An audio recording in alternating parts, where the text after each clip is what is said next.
Hey guys, welcome back to my channel. Today I've got another unboxing. Sorry for the lighting, it's nighttime now, so I don't have any other time to film, but this just came today and I can't wait to open it. It is another vintage Coach bag. Yes, I know I've been on a streak lately with vintage Coach, and that's because I've just been finding good deals online, so I thought why not? So let's just open it together and see if it looks good. And I'm kind of worried about this one because it's not a padded mailer, unlike the last one, my Regina. But we'll see. Hopefully the bag's not squished. So, oh, okay. Cute package, I guess. Just got that. And this one came from Etsy this time.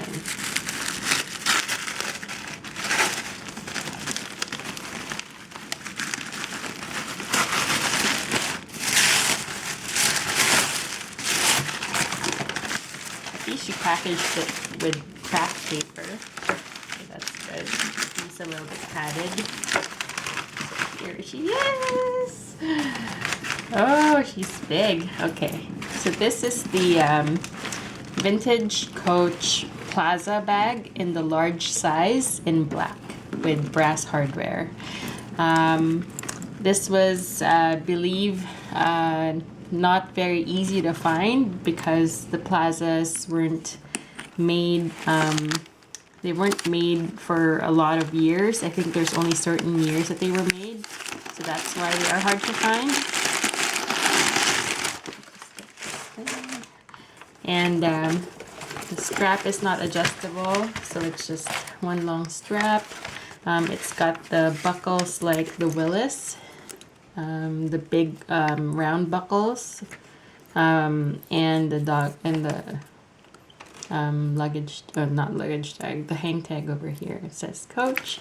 It's the same. It's the same format as the Court and oh, not the Regina, just the Court and the Rambler. So one main compartment here. It's got the zip pocket at the back, and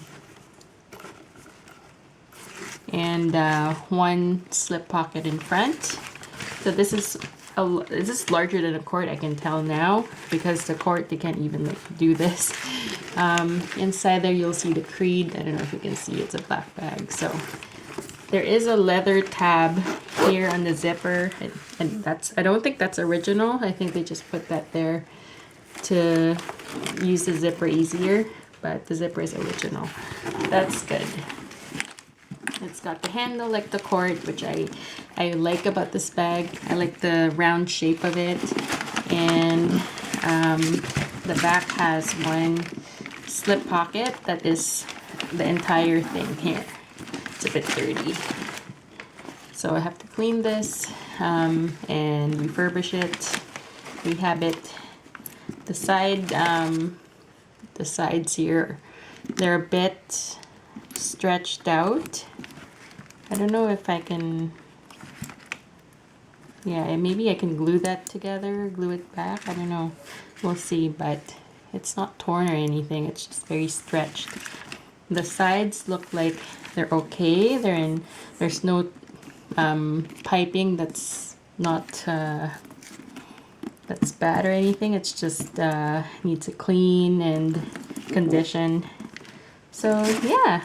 So on the other side, I think it's, yeah, these are the same. I think it's just the weight of these. These are very weighty. They're very heavy for a buckle. So maybe that's why it's pulling down on this part of the leather, but that's okay. The straps look like they are okay. Let's see. Let's take a closer look. Yeah, it's not, there's no torn parts, there's no torn stitches, nothing. Just needs cleaned and again conditioned, and it's really looking good for the age. I believe this was an 80s bag, so Yeah, and it's still here. So yeah, it's really a good find. I can't recommend vintage coach enough, I guess. The only thing I hate about getting these bags is paying for the shipping, and it is extortionate when it's coming from the States and then going to Canada. It's just it's just a lot for shipping. Sometimes the shipping cost is more than the bag itself. So yeah, but what can you do, right? So yes, anyway, so this is my unboxing for today. I hope you guys like this video. If you are into handbags and SLGs, that sort of stuff, that's all I do on this channel. Please consider subscribing and liking, and stay tuned for my more detailed videos of the Court, the Regina, and so on and so forth. All right, thanks guys. See you later. Bye.